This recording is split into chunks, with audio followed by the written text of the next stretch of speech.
Hi viewers, welcome to our channel. మనం చూస్తూ ఉన్నాం గత కొన్ని రోజుల నుంచి కూడా బెట్టింగ్ యాప్స్ ని ప్రమోట్ చేసిన వాళ్ళందరి పైన కూడా కేసులు నమోదవుతూ వస్తున్నాయి. వాళ్ళని విచారణకు పిలుస్తున్నారు, అరెస్ట్ కూడా చేయడం చూస్తున్నాం.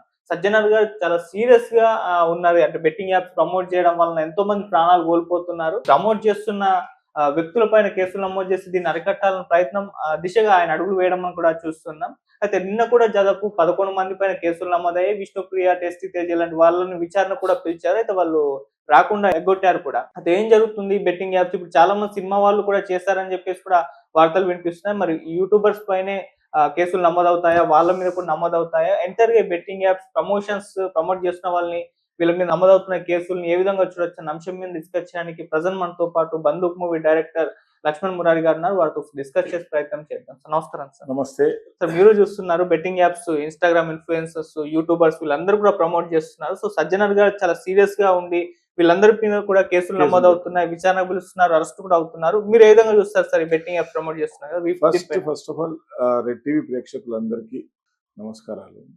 ఒక మంచి విషయం పైన చర్చ ఈరోజు. అవును సార్. ఫస్ట్ ఈ యువతకి ఫస్ట్ ఆఫ్ ఆల్ ఏంటంటే ఫ్రీగా ఈజీగా మనీ రావాలి, కొంచెము కష్టపడితే చాలు ఎక్కువ డబ్బులు రావాలి అనే పెద్ద ఆశ ఉంటుంది. ఇది ఓన్లీ గ్యాంబ్లింగ్ లో మాత్రమే జరుగుతుంది. కష్టపడి పనిచేసేటోడికి వచ్చే ఆదాయము లేకపోతే ఈజీగా వచ్చే మనీ ఆదాయంలో చాలా తేడా ఉంటుంది. సో ఎప్పుడైతే పేకాటలు, ఎప్పుడైతే గ్యాంబ్లింగ్స్ ఇలాంటివన్నీ మట్కా జూదాలు, ఇది ఇప్పుడు ఈరోజు కొత్తగా వచ్చింది ఏం కాదు. కాకపోతే తరతరాలుగా వస్తున్న ఈజీ మనీకి అలవాటు పడ్డ వ్యక్తులకి బాగా అట్రాక్ట్ చేస్తూనే ఉంటాయి. కానీ ఇప్పుడు ఏమైపోయిందంటే గత 10 సంవత్సరాల క్రితం తెలంగాణ గవర్నమెంట్ వచ్చిన తర్వాత కేసీఆర్ గారు ఏం చేశారు అంటే, తెలంగాణ రాష్ట్రంలో ఎక్కడా జూదం ఆడొద్దు, పేకాట అనేది చాలా స్ట్రిక్ట్గా చేసేసారు. ఈ పేకాట కొంతమందికి ఏమైందంటే పెద్దోళ్ళకి, అంటే ఒక 60 ఇయర్స్ దాటిన వాళ్ళకు వాళ్ళ కాలక్షేపం అవుతుంటుంది. సో పేకాట ఫ్రీగా ఆడరు కాబట్టి నాకు డబ్బులు పెట్టి ఆడతారు.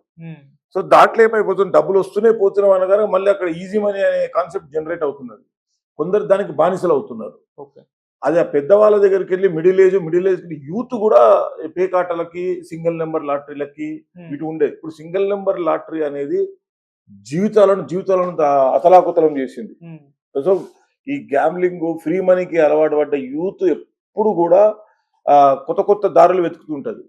గత 10-15 సంవత్సరాల నుంచి, మేబీ 15 సంవత్సరాల నుంచి ఇంటర్నెట్ యాక్సెస్ అయిన తర్వాత ఎవరికి అవధులు లేవు.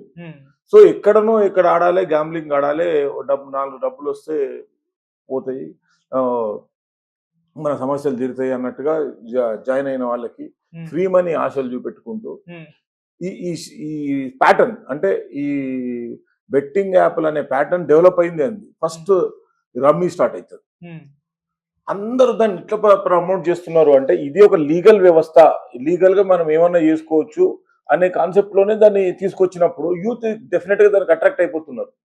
నేను లాస్ట్ ఒక 1 year బ్యాక్ అనుకుంటాను, ఒక అబ్బాయి ఫస్ట్ డే 3000 పోగొట్టుకున్నాడు. 3000 పోయింది అని చెప్పేసి ఇంట్లో చెప్పలేక చూస్తే మళ్ళీ ఎట్లైనా చేద్దామని చెప్పేసి 10,000 పోగొట్టుకున్నాడు. అలా 3 రోజులు 4 రోజులు 5 వచ్చేసరికల్లా 90,000 పోయినాయి. ఆ భయానికి ఇంట్లో చెప్పలేక, భయానికి ఏం చేయాలని అర్థం కాక, వాళ్ళ మదరు గవర్నమెంట్ ఎంప్లాయీ ఉండే, ఆమె రిటైర్ అయి వచ్చిన డబ్బులు ఉండే 90 లక్షల రూపాయలు ఇంట్లో ఉన్న బంగారాన్ని కుదబెట్టాడు. వాళ్ళ అమ్మ వచ్చిన డబ్బులు, బీరువాలో ఉన్న డబ్బులన్నీ తీశాడు. అంటే ఒక 90 లక్షల రూపాయల అమౌంట్ ని ఈయన 20 days లో పోగొట్టుకున్నాడు. తర్వాత ఏమవుతుందంటే ఊరేసుకొని చచ్చిపోతాడు.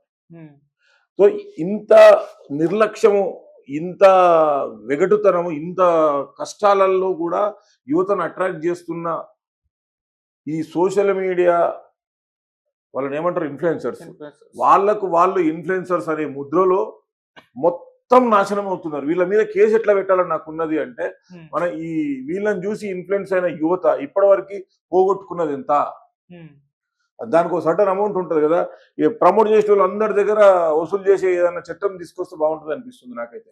ఎందుకు అంటే ఎవ్వరు కూడా వీళ్ళని చూసే. ఇంకోటి, దీనికి అతి ముఖ్యమైన కారణం ఏంటంటే ఈ సోషల్ మీడియానే. ఎవరికి వాడు సూపర్ స్టార్ అయిపోతున్నాడు. వాడు చెప్పే దాంట్లో సమాజానికి ఉపయోగపడేది ఉన్నదా, వాడు చెప్పే దాంట్లో ఏదన్నా ఇంటెన్సివ్ మాటలు ఉన్నాయా? ఇంతకుముందు ఇంటర్వ్యూ అంటే ఏముంటుందంటే కొంచెం ఒక ఒక సినిమా తీసినోడా, ఒక ఒక పని చేసినోడా, ఒక ఒక కార్యాన్ని నెరవేర్చినవాడా, ఒక అచీవ్‌మెంట్ చేసిన వాళ్ళ ఎవరైనా ఎంతో కొంత సక్సెస్ సాధించిన వాళ్ళది ఇంటర్వ్యూలు వచ్చేది. ఇప్పుడు యూట్యూబ్ మానియా వచ్చిన తర్వాత వాడు డైరెక్ట్ కొన్ని యూట్యూబర్స్ ఏం చేస్తారు, యూట్యూబ్ ఛానల్స్ ఏం చేస్తారు, ఫర్ పెయిడ్ ప్రమోషన్స్ కాంటాక్ట్. అంటే ఏదో 4 డబ్బులు ఇస్తే నీ ఇంటర్వ్యూలు చేస్తున్నారు. సో అలాంటప్పుడు వీళ్ళు ఈ ఇన్‌ఫ్లుయెన్సర్స్ అనే మత్తులో వాళ్ళు సూపర్ స్టార్స్ అయిపోతున్నారు. ఓకే. వాడిని ఫాలో అవుతున్న యూత్ పాడైపోతున్నారు. సో ఇది ఇది ఇది ఎంత పెద్ద దానికి దారి తీస్తదంటే రేపు ఒక భవిష్యత్తు లేని అంధకారంలో పడిపోతుంది యూత్ అనేది నేను ఖచ్చితంగా చెప్తున్నా. బెట్టింగ్ యాప్ అని కాదు, ఈజీ మనీకి అలవాటు పడి దాన్ని ఇప్పుడు బిట్ కాయిన్ అనేది ఎంతమంది జీవితాలను నాశనం చేసిందో తెలుసు. బిట్ కాయిన్ ని ప్రమోట్ చేయడానికి పెద్ద పెద్ద ఫిలిం స్టార్స్ కూడా దాన్ని వాళ్ళకి దానిపైన అవగాహన లేదా, లేకపోతే మాకేమవుతున్నది, మేము కూల్ డ్రింక్ కూడా మంచిది కాదు, మేము కూల్ డ్రింక్ ప్రమోట్ చేస్తున్నాము, లేదు ఇంకో ప్రోడక్ట్ మంచిది, మ్యాగీ ప్రోడక్ట్ మంచిది కాదని ఒకటి చెప్తాడు, ఇది ప్రోడక్ట్ మంచిది కాదని ఇంకోటి ఏదో, అది కూడా మనం డబ్బులు ఇచ్చి ప్రమోట్ చేస్తున్నాం కదా. సో దాన్ని కూడా అదే కోణంలో తీసుకుంటున్నారా, ఒక్కరోజు షూటింగ్ అనే కోణంలో తీసుకుంటున్నారా ఆర్టిస్ట్ అనేది ఫస్ట్ క్వశ్చన్ పాయింట్. సో దాన్ని అవగాహన చేయాల్సింది ఏంటంటే, ఒక బెట్టింగ్ యాప్ స్టార్టింగ్ లోనే ఒకరు ప్రమోట్ చేస్తున్నారంటే వాడి మీద క్రిమినల్ కేసు, బెయిల్ కూడా ఇవ్వద్దు. ఒక రాడికల్ రూల్ క్రియేట్ చేయాలి, అంటే ఒక మొండి రూల్ క్రియేట్ చేయగలగాలి. అప్పుడు భయం స్టార్ట్ అవుతుంది. ఇప్పుడు మనం చాలా సినిమాల్లో, మొన్న ఏదో సినిమాలో చూస్తున్నాను, రోడ్ క్రాస్ చేస్తే 1000 రూపాయల ఫైన్ అన్నారు. 1000 రూపాయల ఫైన్, 10,000 ఫైన్ అంటాడు. సో అంత మేజర్ భయం లేకపోతే వాడు ఏమున్నదో 100 రూపాయలు కదా కట్టేసిపోతా. మళ్ళీ ఇప్పుడు ఈ హైదరాబాద్ ట్రాఫిక్ లో నేను డైవర్ట్ చేస్తున్నాను కదా, హైదరాబాద్ ట్రాఫిక్ లో ఏమైతున్నది అంటే, ట్రాఫిక్ వ్యవస్థ ఒక సర్టన్ పీరియడ్ అయిపోయిన తర్వాత చాలా మంది ఛాలెంజ్ కడతలేరు అని చెప్పేసి 25% అంటే 100 రూపాయలు అంటే 25 రూపాయలు కట్టేసేస్తే చాలని అక్కడ ప్రతి ఒక్కడు అన్ని చేస్తున్నాడు, లాస్ట్ కట్టేది ఇంతే కదా. అంటే యువత అంత ప్రతి దాంట్లో అంత బాధ్యతారహితంగా ప్రవర్తిస్తున్నారు కాబట్టి ఇలాంటి జరుగుతున్నది. ఇప్పుడు బెట్టింగ్ యాప్స్ ని ప్రమోట్ చేస్తున్న ప్రతి ఆర్టిస్ట్కి నేను చెప్పేది ఏంటిదంటే, మీరు అది చేసే రోజు అది లీగలా ఇల్లీగలా అనేది తెలుసుకోవాల్సిన అవసరం మీకున్నది. మాకు తెలియకుండా చేసినాము. ఇప్పుడు నిన్న ఆర్టిస్టులని పోలీస్ స్టేషన్కి రమ్మంటే అక్కడ మీడియా ఉంటుందని ఇంతకుముందు నువ్వు చేసిందే మీడియా ముందులే కదా అది. ఆ రోజు నువ్వు చేసింది గ్రేట్ అనే మీడియా ముందు, ఈ రోజు నువ్వు చేస్తున్న తప్పు అని నిలదీస్తే ఆ మీడియా ముందుకు రాను అంటారు. సో నేను ఖచ్చితంగా చెప్పే అంశం ఏంటిదంటే, రాబోయే రోజుల్లో ఇది కఠినతరం కావాలంటే ఈ రోజు శిక్ష గట్టిగా ఉండాలంటున్నాను నేను.